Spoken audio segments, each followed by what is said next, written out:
네, 안녕하십니까. 네, 사파이어 정은경입니다. 반갑습니다. 네. 저에게도 이런 날이 오네요. 이렇게 OM을 할 수 있는 기회를 주신 분들에게 너무 감사드립니다. 제가 오늘 여러분들에게 이 사업을 또 소개할 수 있게 되어 너무 좋고요. 제가 오늘 생각한 주제는 이겁니다. 내 삶의 신호등은 어떤 색인가? 네, 신호등 하면 어떤 게 떠오르시나요? 초록불도 있고 주황불도 있고 빨간불도 있고 저는 이 신호등을 삶에 한번 비교해 대비해서 이렇게 생각해 봤었거든요. 우리가 인생을 살면서 굉장히 액티브하게 달렸던 그런 초록불의 시절도 있었지만 뭔가 좀 한번 좀 생각해 볼 수 있는 주황색불, 그리고 한 번은 인생에 완전히 멈춰서 또 다른 준비를 해야 되는 그런 시점들이 인생의 삶에서 있었던 것 같아요. 오늘 제 얘기부터 먼저 시작해 보도록 하겠습니다. 제 얘기를 하기 전에 저희 어머니를 잠깐 소개시켜 드리겠습니다. 저희 엄마의 삶을 보면 19세에 결혼을 하시고 아이 넷을 낳으셨네요. 딸 넷을 낳으시면서 갑자기 39세에 사별을 하시게 됐어요. 저희 아버지는 1년간 췌장암으로 투병을 하시다가 엄청난 빚을 남기고 돌아가시게 되셨죠. 엄마의 삶을 생각하면 어떠세요? 진짜 저는 39을 지금 넘어섰는데 제 나이 39에 만약에 그렇게 딸 넷과 신랑이, 딸 넷이 남고 신랑이 없어져 버렸다면 너무 막막했을 것 같아요.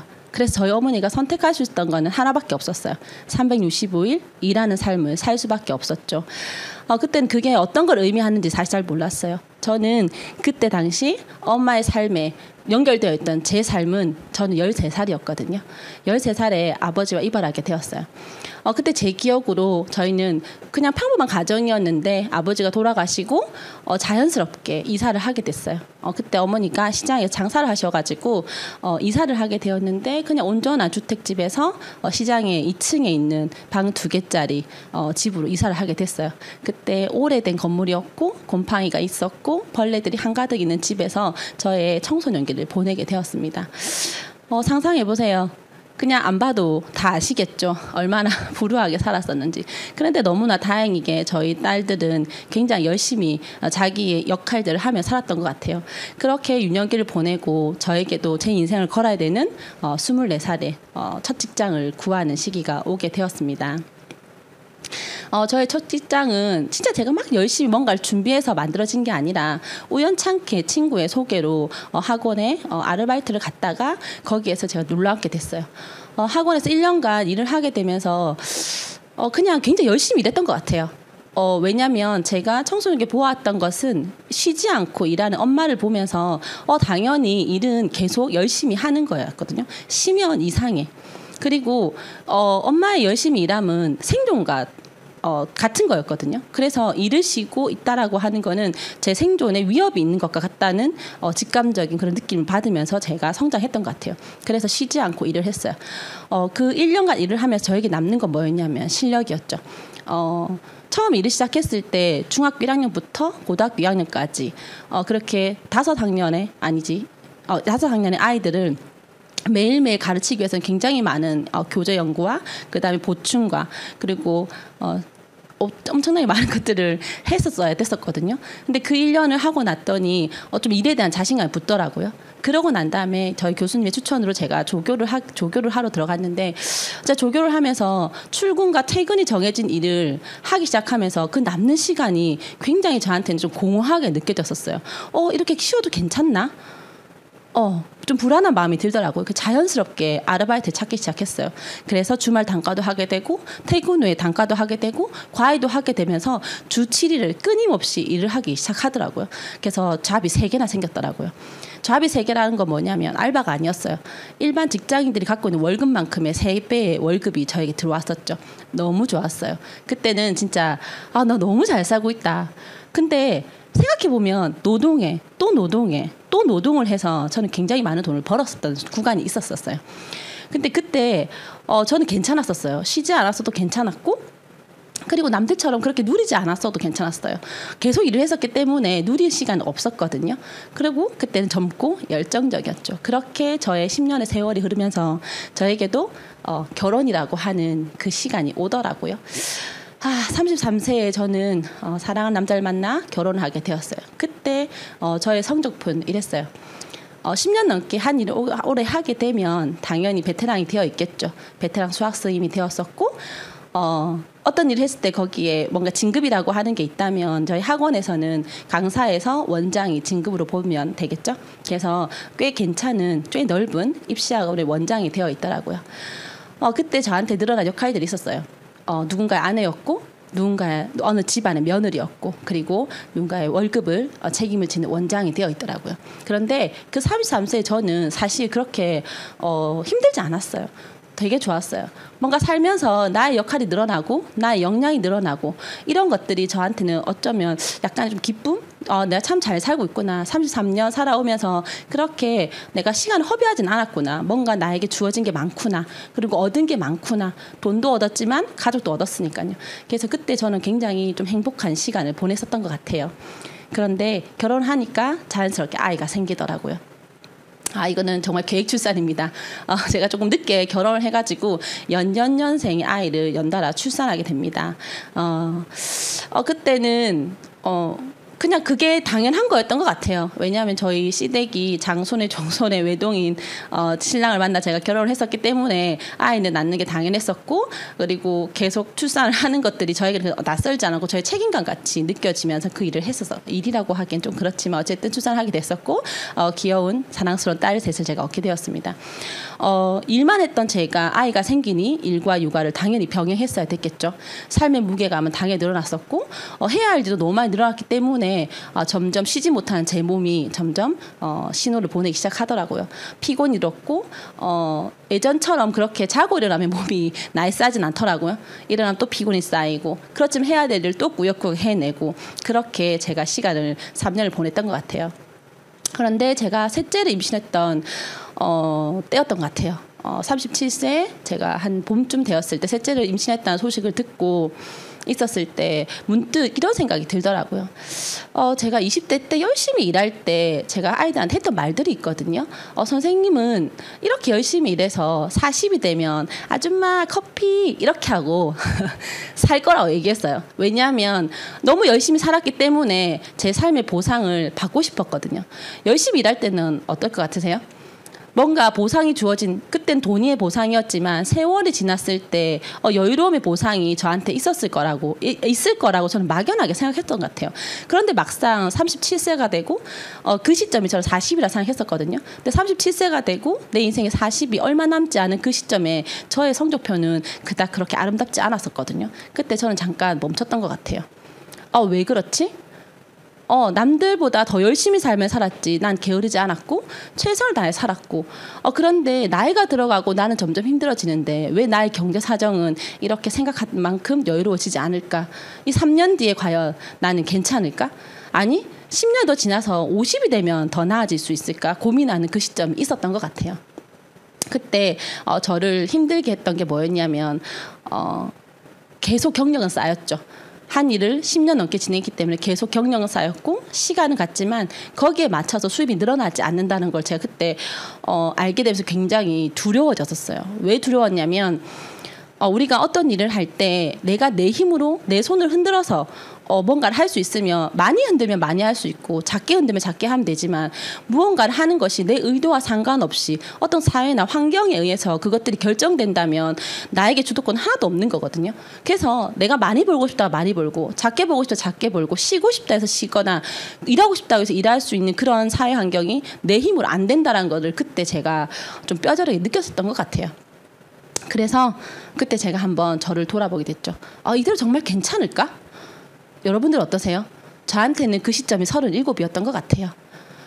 그래서 제가 다시 아메이를 알아보기 시작했어요. 저는 아메이 그때가 처음이 아니었거든요. 26세 때 저희 친언니로부터 처음 아메이를 전달받았었어요. 그때 제 나이는 젊었었고 열심히 일을 하고 있던 시점이었고 뭐든지 다 배우는 걸 좋아했던 시점이었기 때문에 언니가 전해준 아메이는 이론적으로 너무 잘 이해됐어요. 저는 수학 선생님이었잖아요. 산수가 엄청 빠르거든요. 그래서 이론적으로 하나도 문제가 없는 아메이였어요. 그래서 바로 미팅장에 갔었고 근데 그 강의들이 너무너무 좋았었어요. 왜냐하면 직장생활만 하다 보면 좋은 정보를 얻기는 굉장히 어렵더라고요. 근데 제가 알지 못했던 그런 많은 정보들이 아메 교육장에 있었고 그때는 정말 문화센터 다니는 기념으로 그런 느낌으로 그 강의장을 다녔던 것 같아요. 근데 제 일이 점점 바빠지면서 자연스럽게 멀어지게 되었어요. 그리고 제가 또 시간이 지나 33세가 되었을 때 저희 외사촌 언니로부터 두 번째 아메를 전달받게 되고 그때도 너무 괜찮았어요. 또 제품을 쓰기 시작했고 또 아메를 또 미팅장을 타기 시작했고 이렇게 왔다 갔다 미팅장 건달인 것처럼 왔다 갔다 아메를 했었던 시절이 있었거든요. 그런데 진짜 제가 완벽한 현정업이 됐을 때 그때가 셋째 임신이었다고 말씀드렸잖아요. 그때 제 아메가 시작되었던 것 같아요. 저는 어떤 현정업이 되었었냐면 제가 학원을 차리기 시작했던 33세 그 시점에 외사촌이가 아메 시작했고 저한테 전달했는데 그때 전 자신이 있었거든요. 학원을 차리면서 우리가 어떤 일을 할 때 일이 안 될 거라 생각하고 하는 사람은 아무도 없을 거라고 생각해요. 저는 학원을 차릴 때 이 학원을 키워서 분점도 내야지. 그래서 이 학원을 키워서 결국은 여러 개의 분점을 내어서 나는 조금 더 여유롭게 살아야지라는 마음이 있었거든요. 그래서 언니의 그 말은 그렇게 나에게 달콤하게 들어오진 않았던 것 같아요. 괜찮지. 나쁘지 않지. 그런데 5년이란 세월을 학원을 경영하면서 제가 어떤 딜레마에 빠졌었냐면 5년을 경영했는데 내가 처음 1년간 했던 그 고민들 있죠? 다른 학원의 학생들은 많을까? 우리 학원의 학생들은 많을까? 애들 회비는 잘 낼까? 시험을 잘 쳤을까? 이번 스케줄 어떻게 잘 채워질까? 선생님들은 어떻게 잘 가르치고 있나? 뭐 이런 다양한 고민들을 했었던 것 같아요. 그런데 5년이 지나도 저희 고민은 변하지 않는 거예요. 똑같은 고민을 하고 있더라고요. 이번 달에 아이들은 얼마나 들어올까? 그런데 그때 문득 무서웠어요. 이 5년 세월 후에 다시 5년이 흘러도 똑같을 것 같다는 거죠. 그러면 상황은 바뀌지 않지만 저는 바뀌겠죠. 이 상황은 그 패턴의 고민에 동일하지만 저는 나이가 들고 늙어갈 것이고 그럼 과연 나를 찾는 사람들이 있을까? 두려웠어요. 근데 그때 저희 사촌언니는 계속 아메를 하고 있었어요. 그때 다이아몬드가 되었고 언니의 수입과 저희 수입이 크게 차이 나지 않는 걸로 알고 있었어요. 그때쯤. 그런데 달랐죠. 그 안에 속이 달랐던 거예요. 겉으로 드러나 보이는 금액이 아니라 그 속이 달랐다는 걸 제가 알게 됐어요. 그래서 너무 여유로운 진짜 편안한 삶을 사는 언니를 보면서 제가 진짜 해야 되겠다라고 그때 정말 결정했던 것 같아요. 그래서 제 아메이가 시작되었어요. 이제 그렇게 오랜 세월 이 사업을 하진 않았지만 여태까지 제가 생각한 이 아메이를 여러분께 조금 설명드리고 싶은데 제가 이 강의장을 다니면서 저한테 굉장히 크게 한 대 때린 말씀이 있었어요. 어떤 분이 이런 얘기를 하셨거든요. 경제서적 한 권도 읽지 않으면서 부자가 되고 싶다고 말하는 것이 말이 되나요? 이렇게 하셨어요. 근데 되게 조금 놀랐어요. 저는 개인적으로 책을 좀 좋아하는 사람이었는데 항상 자기 개발서만 읽던 사람이었거든요. 경제는 몰랐고 어려웠고 시작할 수가 없었고 그냥 주변의 사람들이 이렇게 하면 이렇다 저렇게 하면 저렇다 정도의 수준밖에 없었는데 그러면서 저는 경제적인 안정을 원했던 사람 중에 한 명이었거든요. 부자는 사실 그렇게 되고 싶다 되기 싫다 이런 게 아니라 뭔지 잘 몰랐어요. 왜냐하면 제 주변에 부자가 없었거든요. 단지 그냥 조금 여유롭게 살고 싶다였는데 그래서 저는 경제서적 정도를 읽지 않아도 되겠다고 생각했었죠. 그런데 그게 얼마나 큰 오산이었는지 알게 되었거든요. 제가 아까 말씀드린 것처럼 저는 그냥 가난하게 살고 싶지 않았어요. 먹고 싶을 때 그냥 먹고 그리고 뭐 자고 싶을 때 자고 가고 싶을 때 가고 사고 싶을 때 사고 부모님께 해드리고 싶을 때 해드리고 제 자식한테 뭔가를 해주고 싶을 때 주변 사람들한테 해드리고 싶을 때 그때 그냥 그걸 할 수 있는 정도의 삶이면 참 좋겠다. 그리고 내가 인생을 마감할 때 참 잘 살았네. 지금도 잘 살고 있고 앞으로 잘 살았고 잘 살아냈다라고 내 인생에 대해 말하는 정도 이 두 가지가 저의 인생에서는 되게 중요한 포인트였던 것 같았거든요. 그래서 제 인생책 하나 여기 소개시키려고 제가 화면 하나 가져왔는데 스티븐 코비의 성공하는 사람들의 7가지 습관이라는 책입니다. 이 책을 몇 년 전에 저희 팀에서 우연찮게 저희가 이제 소개받게 됐고 읽게 됐는데 혹시 진짜 내 삶이 내 마음대로 되지 않아. 내 마음도 내 마음대로 되지 않고 내 주변도 진짜 내 마음대로 되지 않아. 어떻게 될지 모르겠어. 이런 고민들이 만약에 있으신 분이 있다면 이 책을 정말 추천드리고 싶습니다. 저는 지금 이 책을 북미팅을 하고 있는데 1대1 또 2대1로 하고 있는데 지금 3년간 끊임없이 한 20번도 넘게 읽은 것 같아요. 지금 표지가 거의 너덜너덜해졌거든요. 근데 이 책을 한번 읽으신 분들이 이런 말씀들 하시거든요. 너무 어려웠는데 또 읽고 싶다. 다시 읽고 싶다. 이 책을 읽고 주변 사람 또 누군가한테 꼭 얘기해주고 싶다. 이런 제 파트너들, 제 소비자분들을 보면서 진짜 누군가 내가 감동받은 그 하나 때문에 내 주변까지 물들어 간다는 게 얼마나 더 감동이었던 것 같아요. 너무 좋거든요. 혹시 안 읽어본 분이 계시다면 추천드리고 싶습니다. 꼭 한번 읽어보세요. 네, 또 설명을 들어볼게요. 네. 제가 살면서 처음 읽었던 경제 서적이었던 것 같아요. 부자 아빠, 가난 아빠의 죄송합니다. 로버트 기요사키의 부자 아빠, 가난 아빠라는 책인데요. 저는 이 책을 보면서 이 현금 흐름 4분면을 보면서 다시 엄청 놀랐었어요. 제가 살면서 고민했던 부분들이 여기에서 해결되는 걸 저는 완벽하게 느꼈었거든요. 저는 끊임없이 여기 4개의 사분면 보이시죠? 직장인, 자영업, 사업가, 투자가 4개 영역으로 나뉘는데 저는 끊임없이 직장과 자영업을 하면서 강사여서 월급을 받았고 제 학원을 하면서 자영업을 했죠. 이걸 하면서 끊임없는 노동을 하면서 저는 어쩌면 자산소득을 바랬던 사람이었는지도 몰라요. 그래서 20대 때 그랬겠죠. 나 이렇게 열심히 일하니까 40대 이후는 여유로울 거야. 진짜 하나도 몰랐던 것 같아요. 근데 진짜 만약에 내가 한 살 더 어릴 때 만약 이런 자산소득을 가질 수 있다면 내 인생이 조금 더 바뀌지 않을까? 이런 생각들을 책을 읽으면서 하게 되었거든요. 그리고 사실 너무 감사했어요.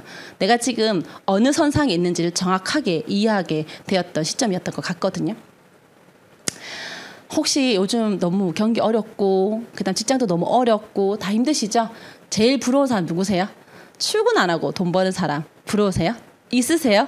제 주변에 출근 안 하고 돈 버시는 분들 종종 보이시더라고요. 혹시 출근은 하는데 추가 소득 받고 계시는 분 계신가요?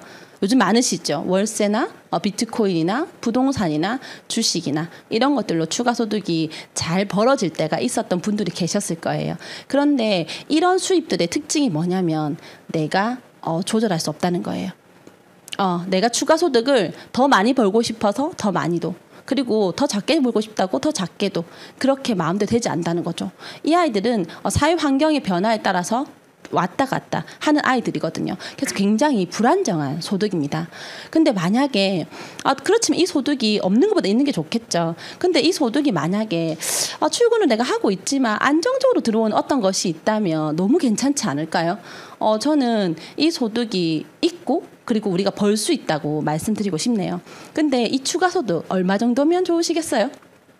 만약에 추가 소득이 10,000원 들어와요. 어때요? 에휴, 별 재미없죠. 별 재미없어요.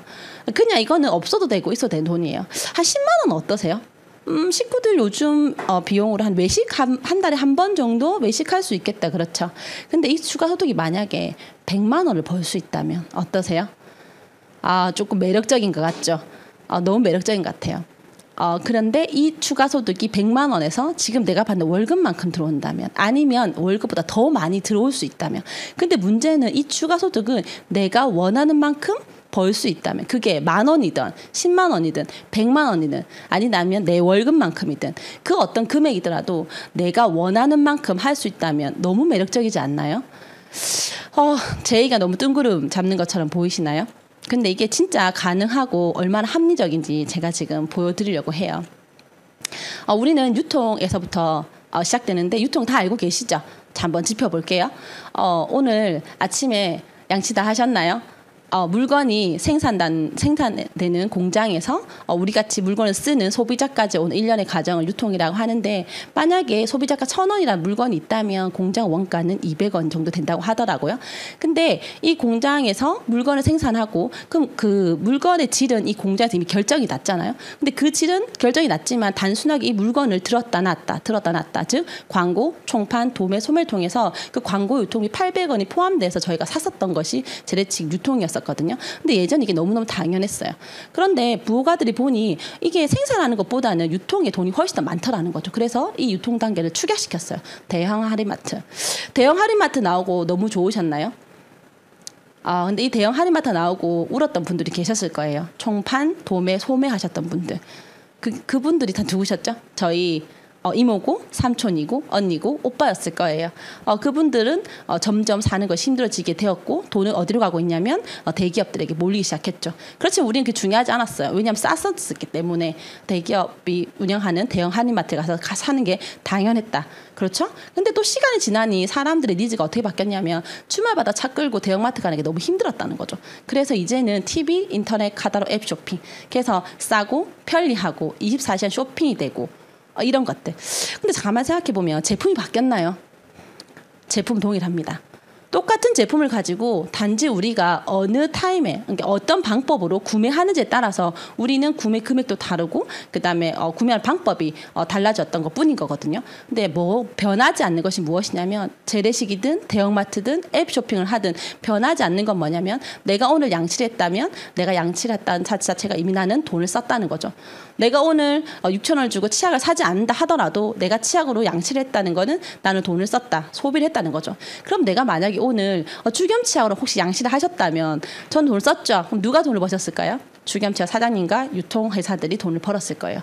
이거 모르시는 분은 없을 거예요. 없죠. 만약에 가능하다면 이 버는 영역 가고 싶지 않으세요? 양치 언제까지 하실 거예요? 저는 죽을 때까지 양치할 것 같거든요.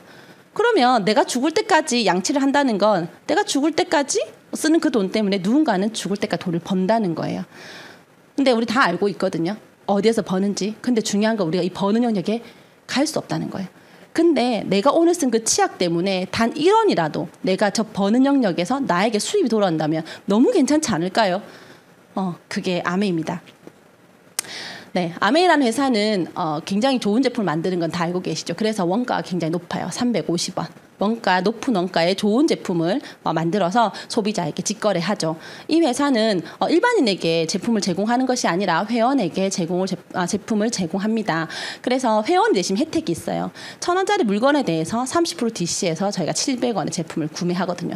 별로 매력적이지는 않아요. 요즘은 다 하시잖아요. 무료 회원가입이니까. 6만 원 이상 무료 택배도 그렇게 매력적이지는 않아요. 왜냐하면 무료 택배는 요즘 너무 많거든요. 근데 저는 세 번째를 보러 가고 싶어요. 100% 소비자 만족 보증제도. 이 회사는 제품을 생산하고 그리고 저에게 물건을 판매합니다. 그리고 반품도 해줍니다. 이 100% 소비자 만족 보증제도가 어떤 걸 의미하냐면 90일 동안 제품을 써보시고 이게 진짜 마음에 들지 않는다고 그리고 제품이 50% 이상만 남아있다면 샀던 가격 그대로 돌려준다는 얘기거든요. 이걸 소비자 입장에서 보면 괜찮죠. 내가 제품 썼는데 우리가 뭔가 물건을 살 때 고민하는 게 그렇잖아요. 샀는데 별로 마음에 안 들 수 있잖아. 루즈를 발랐는데 사서 발랐는데 오늘 예뻤어. 내일 마음에 안 들 수 있죠. 그럼 그런 제품도 어떻게 해요? 그대로 놔두거나 누굴 주거나 이렇게 하잖아요.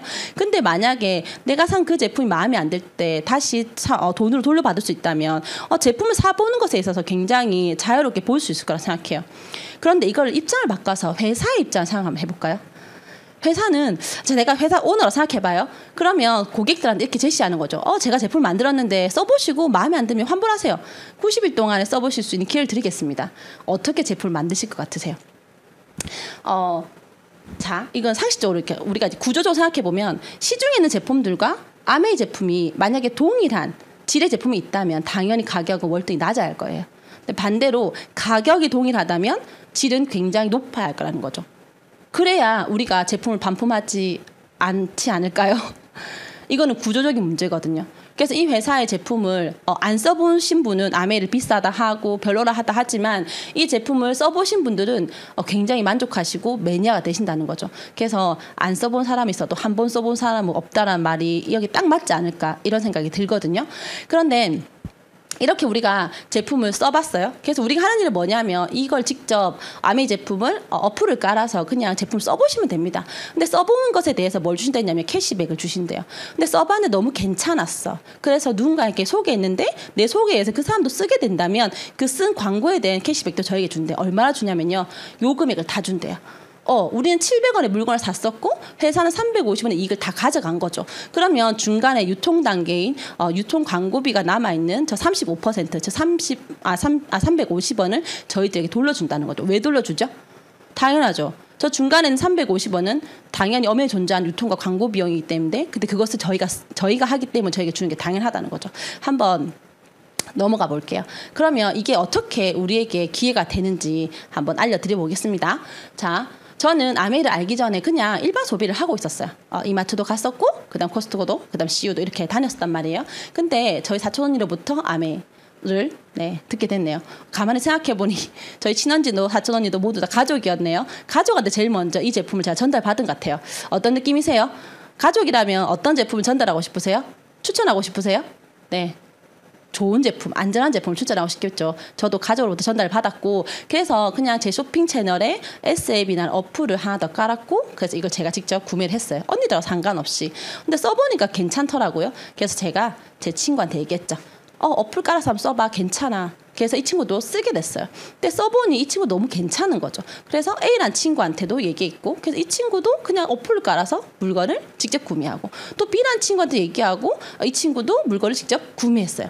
그래서 우리 모두가 동일하게 20만 포인트씩 모았다고 가정해 볼게요. 아메이는 어느 정도 매출을 띄운다 이런 의미보다는 그냥 포인트 마케팅이에요. 요즘 포인트 너무 쉬우시죠. 어디 나가서 무엇을 구매할 때 커피를 한 잔 마셔도 우리가 포인트 없이 생활하진 않지 않습니까? 그래서 아메이도 일반 쇼핑과 동일하게 그냥 포인트를 모으는 일이거든요. 자, 이 포인트를 모았을 때 저 20만이나 저 내 가정에 저 소비에서 어떤 일이 일어나는지 제가 보여드리겠습니다. 자, 여기 보시면 오른쪽에 1차 보너스라고 해서 포인트를 내가 어느 만큼 모았냐에 따라서 돌려준 요율이 다르거든요. 자, 저 밑에서부터 가볼게요. 자, B란 친구는 혼자 필요한 걸 사 쓴 거예요. 마음에 든 거는 그대로 쓰고 마음에 들지 않는 거는 반품을 처리를 하면서 혼자 20만 포인트 쓴 거죠. 이 친구는 광고는 하지 않았어요.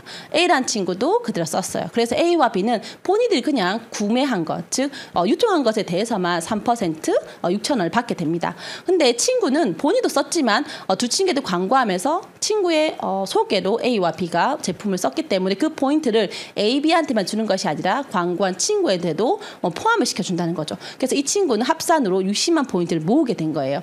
그래서 내가 모은 포인트가 60만이 되었기 때문에 오른쪽 요율표에 의해서 6%를 받게 됩니다. 그럼 3만 6천 원이 이 친구한테 모두 다 주어지는 것이 아니라 어떻게 된다고요? 광고에 대한 거가 아니라 구매에 대한 20만 원은 빼주고, 그래서 12,000원을 빼주고 24,000원이 이 친구에게 주어지는 거죠. 나는 구매를 20만 원 했지만 저를 통해서 이 세 친구가 구매하게 되었기 때문에 60만 포인트를 모으게 돼서 저는 80만을 모으게 됐고요. 이 80만도 6% 요율을 받아서 48,000원 전체 캐시백이 됩니다. 마찬가지 친구 이하에 썼던 소비나 유통에 관련된 것들의 비용을 36,000원을 빼주고 남는 것이 12,000원. 저희 몫이 되거든요. 제 말 너무 빠른가 모르겠습니다. 근데 가만히 보세요. 포인트는 누가 제일 많이 모았죠? 제가 80만 원 제일 많이 모았습니다. 그리고 제가 제일 먼저 이 사업을 알아듣게 되었거든요. 이 4명 중에서. 그렇지만 캐시백을 누가 가장 많이 받았을까요? 네, 열심히 광고한 친구가 캐시백을 제일 많이 받았네요. 그래서 포인트를 더 많이 모은다고, 그 다음에 먼저 시작했다고 캐시백이 많은 건 아니라는 거죠. 어때요? 노력순이라는 거죠. 친구가 광고에 노력을 훨씬 더 많이 했다는 거죠. 그리고 수입의 역전도 가능합니다. 먼저 시작한 저보다 더 많이 노력한 이 친구에게 더 많은 캐시백이 돌려갔죠. 근데 가만히 보세요. 근데 만약 더 이상 광고가 일어나지 않고 여기에서 끝났다고 생각해 보세요. 혹시 이 네 친구 중에서 손해보는 사람 있나요? 아무도 없죠. 그냥 이들은 어플 추천받았고 필요한 걸 샀었고 마음에 들지 않은 거 환불했고, 그럼 내가 한 거에 대해서 공정하게 그냥 캐시를 받은 거예요. 더 이상 광고를 하기 싫으면 안 하셔도 괜찮아요. A와 B가 하기 싫어서 안 했단 말이에요. 근데 만약에 B가 너무 하고 싶어서 더 많은 친구에게 이 제품을 소개할 수도 있겠죠. 그럼 누가 제일 많이 받아갈까요? 당연히 B가 더 많이 받아갑니다. 이래서 무조건 소비자한테 유리한 소비라는 거죠. 그래서 이 안에 거를 조금 더 우리가 디테일하게 볼게요. 우리는 동일하게 소비했죠. 동일하게 소비한 걸 계산하기 위해서 이렇게 맞춘 거거든요. 자기가 원하는 만큼 쓰시면 됩니다. 그래서 나도 유통에 20만 포인트에 대한 6,000원, 친구도 6,000원, A도 6,000원, B도 6,000원이에요. 근데 무엇의 차이가 있냐면 광고의 차이가 있는 거죠. 보세요. A와 B는 광고하지 않았기 때문에 광고비가 없는 거예요. 근데 저는 친구에게 한 명 광고했죠. 한 번 광고하면 그 광고비 6,000원이에요. 로 책정되는가 봐요. 자, 그런데 이 친구는 2명에게 광고했죠. 그런데 한 명에게 광고한 제가 6,000원이면 2명에게 광고한 이 친구는 12,000원을 받는 게 우리의 상식이었던 것 같아요. 왜냐하면 우리가 일반 일들은 다 플러스거든요. 내가 1시간에 10,000원이야? 그럼 2시간 일이면 20,000원이고, 그다음 4시간 일이면 40,000원이죠. 그런데 얘는 좀 특이하다, 그렇죠? 내가 한 명한테 광고했는데 6,000원인데 2명한테 광고했는데 18,000원. 이걸 조금 쪼개보면 내가 한 명 했을 때 광고에 한 명에 대한 광고의 힘은 6,000원이지만 두 명에 대한 광고의 힘은 9,000원이라는 거죠. 이걸 어떻게 볼 수 있냐면 이렇게 한번 해볼까요? 우리가 공동구매를 할 건데 10명이 모여서 공동구매를 하는 것과 1,000명이 모여서 공동구매를 하는 건 어떠세요? 완전 구매 금액이 다르죠. 이거는 상식적으로 생각하실 수 있겠죠. 근데 시중의 구매 방법과 아메의 차이는 뭐냐면 시중은 깎아줘요. 그렇죠. 할인해서 우리가 물건을 살 수 있죠. 근데 아메는 달라요. 내가 사람을 많이 모았을 때 뭐가 발생하냐면 수입을 늘릴 수 있는 거예요. 자, 이렇게 한번 해볼게요. 제가 지금 이번 달엔 별 쓸 게 없었는데 제가 알려준 친구가 6명 있었던 거죠. 이들은 그냥 필요한 걸 다 쓰게 된 거예요. 또 계산을 위해서 동일하게 20만 포인트씩 모았다고 가정해 볼게요. 그래서 친구들은 20만 포인트씩 광고 안 하고 각자 구매를 했고 그래서 각자 구매한 것에 대해서 6,000원씩 받아갔어요. 저는 제가 쓴 건 없지만 제가 광고한 것들이 시간이 지나 영향을 발휘해서 120만 포인트를 모으게 된 거죠. 그래서 120만 포인트를 모았더니 9% 준대요. 그럼 10만 8천 원 중에서 친구들 거 66, 36, 3만 6천 원을 떼주고 남는 돈 7만 2천 원이 저희 광고비가 됩니다. 조금 더 자세히 볼까요? 이렇게. 여기서 하나 또 주시해 보셔야 돼요. 제가 몇 명한테 광고했죠? 6명한테 광고했어요. 자, 한 명한테 광고했을 때는 한 명에 대한 가중치가 6천 원이었어요. 두 명한테 광고할 때는 가중치가 9천 원 늘어났죠. 6명에게 광고할 때 어떻게 돼요? 네, 12,000원 늘어났어요. 너무 놀랍지 않습니까? 이게 네트워크의 힘입니다. 네트워크는 곱하기로 이루어집니다. 그래서 이걸 X제곱이라고 하더라고요. 네. 자, 그러면 어떻게 해야 되냐? 너무 매력적이지 않나요? 너무 매력적인 것 같아요. 제가 그냥 일상생활을 하면서 필요한 제품에 어플을 깔아서 어플을 깔아서 필요한 제품 그냥 다 쓴 거죠. 근데 마음에 드는 건 광고하고 마음에 안 드는 건 그냥 반품을 했다는 거죠. 그래서 제일 먼저 뭘 한번 해보시냐면 한번 애용해서 한번 써보세요. 그냥 써보는 게 아니라 진짜 이 제품들이 괜찮은지, 반품은 잘 되는지, 나한테 잘 맞는지, 안전한지, 뉴트리얼티가 좋다는데 먹어서 몸이 좀 좋아지는지, 피부가 좀 더 아티스트발 더 좋아지는지 한번 체험해보세요. 그리고 진짜 이 사업이 기회가 되는지도 꼭 한번 알아보셔야 됩니다. 이렇게 내가 먼저 애용 소비자가 되어보고 진짜 이게 너무 괜찮다라고 검증이 되신다면 내 주변에 좋은 분, 내가 정말 사랑하는 분, 이렇게 안전한 제품, 이렇게 불안정한 시대에 이 안전한 제품들을 함께 소비할 세 분을 한번 찾아보세요. 저는 가족한테 소개를 받았거든요. 여러분들도 아마 제일 먼저 생각나시는 분이 가족일 겁니다. 우리가 좋은 걸 먹게 되면 엄마 생각나고 언니 생각나고 동생 생각나고 친구도 생각나고 이러잖아요. 그래서 아메는 거짓말이 아닌 것 같아요. 좋으니까 가장 좋은 사람들한테 먼저 전달되는 것 같아요. 그래서 나처럼 소비할 3명을 찾아보시고 이들도 진짜 나처럼 애용자가 될 수 있다면 저한테는 브론즈 파운데이션이라는 핀입니다. 지금 그렇게 어렵게 느껴지시겠지만 간단하게 얘기하면 한 10만 원 정도의 캐시백을 받을 수 있는 그런 네트워크의 소유자가 되시는 거예요. 근데 내가 좋은 걸 써봐서 누군가한테 전달한 것처럼 제가 소개한 이분들도 만약에 좋으시다면 생각나지 않으실까요? 이분들도 분명히 생각나실 거라는 거죠. 그래서 그들처럼 소비할 3명을 분명히 찾게 되실 거고 그걸 제가 돕는 거예요. 그럼 제가 도와드리면 저를 브론즈 빌더라고 합니다. 이렇게 네트워크가 만들어지면 저에게는 월 100만 원의 연금 같은 소액이 만들어져요. 어떠세요? 여기까지만 딱 봤는데 그렇게 어려울 것 같지는 않지 않으세요? 네. 그냥 이걸 그냥 그려본다면 그냥 단순 소비거든요. 혹시 여기에 물건 파신 분 계시는 것 같으세요? 혹시 여기에 손해보는 분 계시나요? 누가 누를 등을 쳐먹는다든지 아니면 누가 누구 걸 이익을 뺏어간다든지 아니면 거짓말을 해야 된다든지 이런 일이 있나요? 그럴 일 전혀 없습니다. 우리는 그냥 일상을 살고 그 일상에 함께 공유할 사람들을 모으는 일이거든요. 그래서 과연 내가 이런 일을 해서 100만 원 정도 출근할 필요도 없고 그리고 그렇게 힘든 노동을 할 필요도 없이 이 연금 같은 소득 100만 원을 만약에 얻을 수만 있다면 혹시 생각나는 분 없으세요? 있으시죠? 나처럼 연금 100만 원 필요하신 분 계실 거예요. 그러면 내가 연금 100만 원을 받는 그 노력 그리고 그 하는 그 노하우를 고스란히 그분들을 위해서 쓰시면 됩니다. 그래서 그 친구들이 나를 통해서 그 100만 원 연금 소득을 받는 걸 배우고 그 친구들 벌게 된다면 얼마나 저한테 고마워할까요? 너무 고맙겠죠? 그때 저는 무엇이 되냐면 연금 소득자가 됩니다. 출근하지 않아 들어오는 자산도 소득으로 연봉 한 4,500 이상을 만들 수 있거든요. 이게 진짜 제가 아까 말씀드린 것처럼 허황된 얘기 아닌 것 같이 느껴지지 않으세요? 만약에 이 그림이 머릿속에 그려지신다면 여러분들은 아메이를 조금은 이해하신 거라고 생각됩니다. 네, 일단 이렇게 좋은 기회를 저희에게 주신 한국 아메이를 간단하게 소개해드리도록 하겠습니다. 영상 한번 보고 가실게요.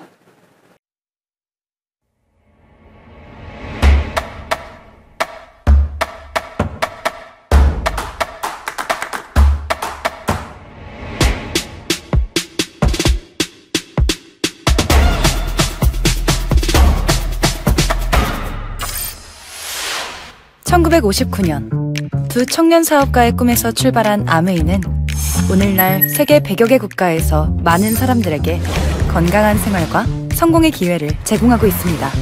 본사가 위치한 미국 미시건주 그랜드 레피즈에서는 베넨델 컨벤션 센터와 헬렌 디보스 아동병원, 아메이 그랜드 플라자 호텔 등을 설립하고 적극적인 자선 활동으로 사람 중심의 창업 이념을 실천하고 있습니다.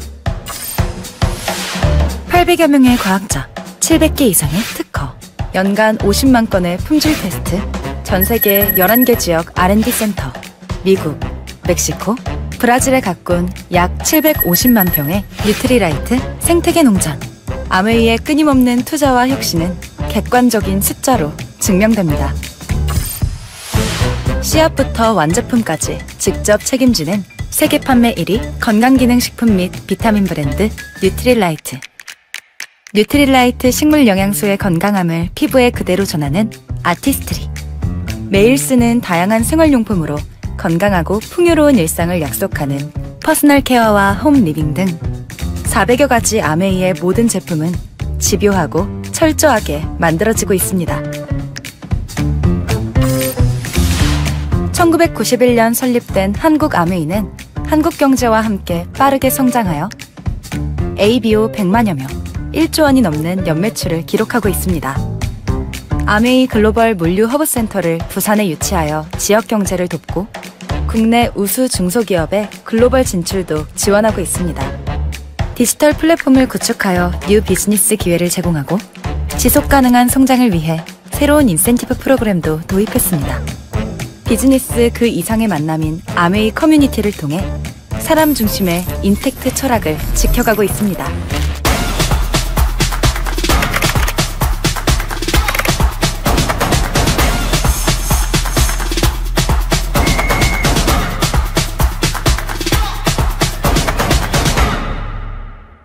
아메이. 네, 영상 잘 보셨죠? 진짜 기회의 아메이입니다. 저는 이 영상을 볼 때마다 사실 너무 설레요. 너무 감사하다. 나는 엄청 열심히 살 준비는 되어 있는데 과연 내가 살아가는 이 세상에서 나에게 이렇게 든든한 백그라운드가 되어주는 무엇이 있다는 게 얼마나 감사할까. 저는 그렇게 보살핌 받고 성장한 사람이 아니었기 때문에 사는 것이 항상 불안했었어요. 그래서 멈추지 않고 뭔가를 계속 했었던 사람이었거든요. 근데 제가 이 회사를 만나면서 굉장히 편안함을 느꼈던 것 같아요. 우리가 세상에 직장을 다니든 자영업을 다니든 사실 다 불안정하지 않습니까? 회사가 언제 나를 내칠지, 내 실력이 떨어지면 언제 내가 나를 내칠지. 저는 제 실력이 떨어지거나 제가 나이가 들면 아이들이 저를 찾지 않겠죠. 너무 무서운 일인 것 같아요. 그런데 이 회사는 저희들을 끝까지 버리지 않고 저희들을 위해서 끊임없이 노력하는 회사라는 걸 제가 사업을 하면 할수록, 진행하면 할수록 더 많이 느끼고 더 많이 감사함을 느끼는 회사인 것 같습니다. 이 회사가 저희에게 기회를 주기 위해서 얼마나 많은 것들을 준비하고 있는지 제가 잠깐 보여드릴 건데요. 영상에도 많이 나왔죠. 이 회사는 사람과 환경을 우선으로 두는 기업입니다. 그래서 안전한 제품들을 만들거든요. 카탈로그 보시면 알겠지만 2,000가지 넘는 제품들을 저희에게 제공하고 있습니다. 근데 하나하나 써보시면 너무 감동이 없는 제품이 없을 정도로 너무너무 좋은 제품들이거든요. 너무 안전한 제품이고요. 그리고 또 이 품질 보증. 아메이라는 회사는 세계 최고의 직접 판매 회사거든요. 그래서 정말 자부심 있는 제품. 이 품질 보증은 제가 할 수 있는 게 아니죠. 만들어내는 사람들이 끊임없이 노력해서 우리에게 정말 안전한 제품들을 보여주고 있거든요. 너무 감사한 제품들이고요. 그리고 매달 저를 위해서 신제품과 프로모션들을 준비하고 계십니다. 이번 달에도 이렇게 많은 신제품과 프로모션을 준비하고 계시네요. 너무 감사하죠? 네. 그리고 SOP하고 장바구니 스마트 오더 들어보셨죠? 지금 이 강의를 들어보시는 분들 중에서 혹시 장소를 안 하거나 SOP를 안 하는 분이 계시다면 진짜 꼭 하셔야 된다고 저는 말씀드리고 싶습니다. 이게 단순하게 우리에게 혜택이 있다. 이걸 좀 떠나서 좀 더 한 단계 생각해 본다면 왜 장바구니 스마트 오더가 생겼을까요? 물론 우리가 구독 경제라 해서 편리하게 뭔가 제품을 구매하는 것에 의미도 있을 수 있습니다. 그런데 이 회사가 기본 개념이 이익을 위해서 존재하는 기업에서 끝나지 않고 사람과 환경을 위해 존재한다고 했죠. 이 장바구니 스마트 오더에 의해서 우리가 환경을 굉장히 많이 보호할 수 있거든요. 우리가 그냥 상식적으로 구매를 한다 생각해봐요. 오늘 당장 뭐가 떨어지면 사야지. 또 며칠 지났어? 뭐가 또 떨어지면 또 사야지. 그런데 이 장바구니 스마트 오더가 있으면서 어떤 일이 발생했냐면 우리가 한 달 경영을 하기 시작했어요. 아, 이번 달에 이렇게 한 거 떨어질 것 같아. 그래서 얘네들 모아서 구매하는 그런 계획 소비가 이루어지기 시작한 거죠. 그럼 내가 평균적으로 한 달에 3번 정도 택배를 시켰던 사람이라면 이 장바구니 스마트 오더에서 주문을 한 번으로 줄일 수 있는 거죠. 우리가 주문을 한 번으로 줄였을 때 어떤 일이 발생할까요? 많은 것들이 발생합니다.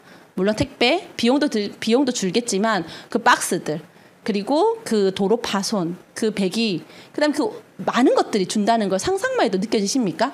이 회사가 진짜 이익만을 위한 게 아니라 우리의 편의도 위하지만 진짜 환경까지 생각하는 기업이라는 거를 점점 바뀌는 이 회사의 시스템을 보면서 사실 알게 되는 계기가 또 되었던 장바구니 스마트 오더인 것 같거든요. 진짜 안 하시는 분이 계시다면 꼭 추천드리고 한번 장바구니 스마트 오더 혜택을 받아보시면 좋을 것 같다는 생각이 듭니다.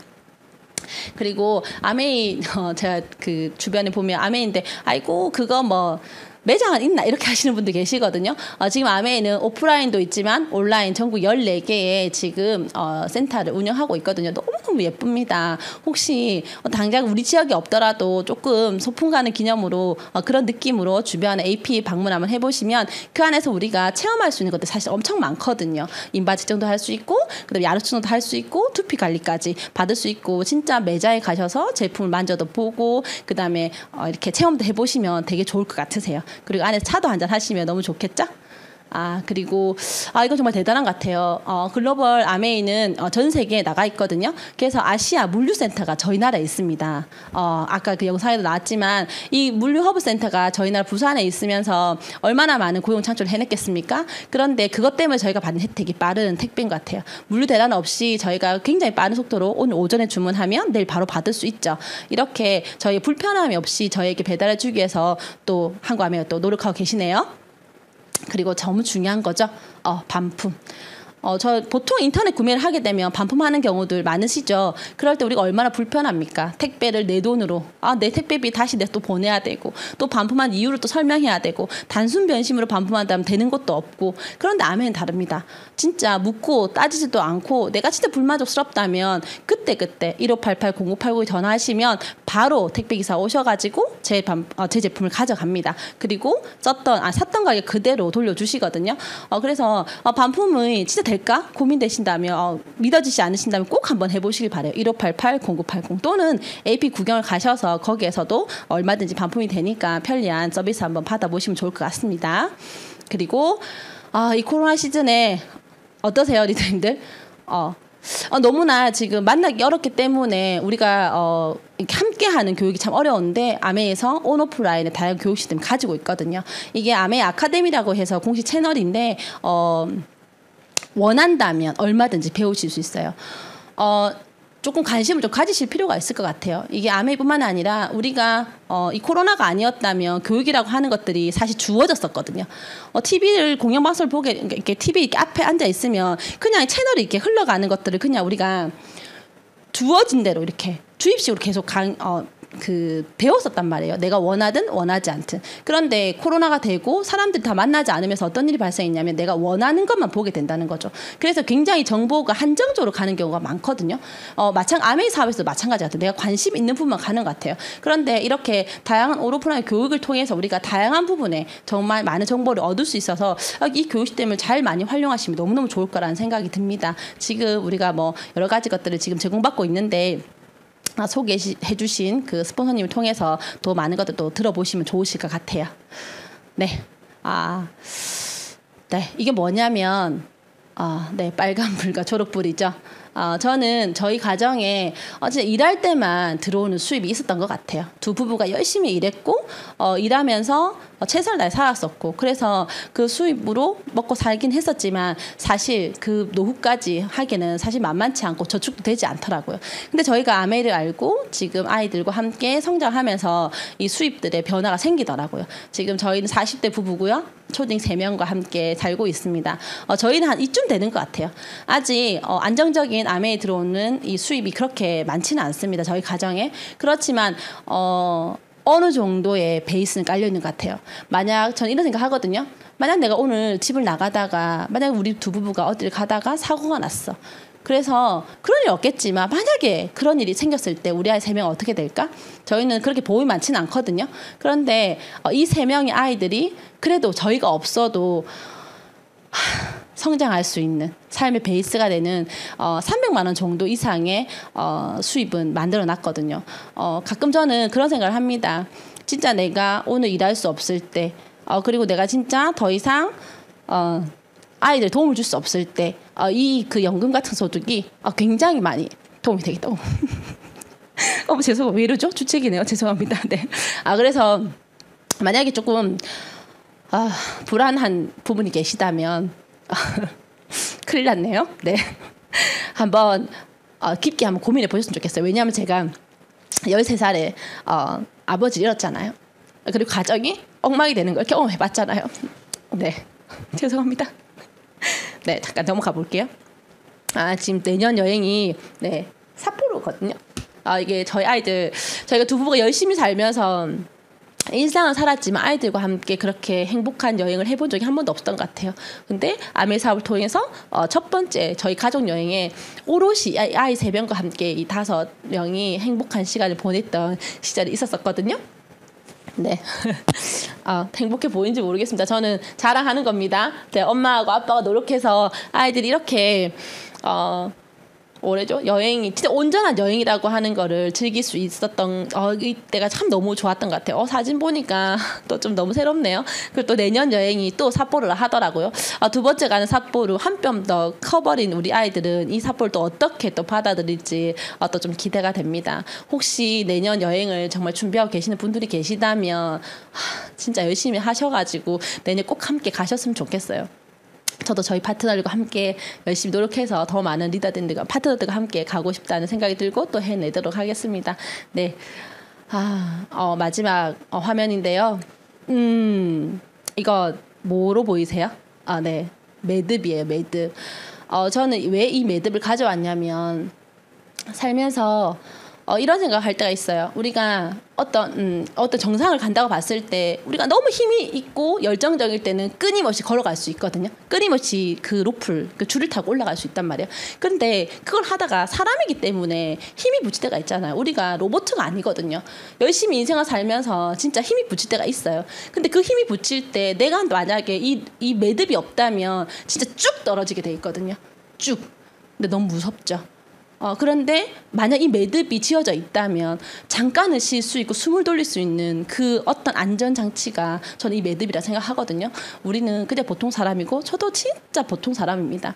그런데 가난하고 싶지 않았던 그 꿈 하나 그리고 진짜 인생을 이제 허비하고 싶지 않았던 그 생각 하나 때문에 제 인생이 여기까지 왔던 것 같습니다. 저에게 아메가 기회가 됐던 것처럼 여러분들에게도 기회가 되기를 바라고 진짜 이 사업을 알아보시는 분이 계시다면 진짜 너무너무 추천드리고 싶거든요. 저는 그때 했던 그 선택 후회하지 않고 너무 잘했다. 저한테 말해주고 싶고 앞으로 5년 뒤, 10년 뒤 또 변해 있을 그리고 저를 통해 또 연결되어 있는 저희 아이들이 또 얼마나 더 많이 행복하게 성장할 수 있을지 너무 기대가 됩니다. 네, 제 강의는 여기까지고요. 함께 해주셔서 너무 감사하고 너무 부족한 강의였는데 더 많이 성장하고 더 많이 성장해서 진짜 한 번 더 멋진 강의 할 수 있도록 하겠습니다. 네, 감사합니다.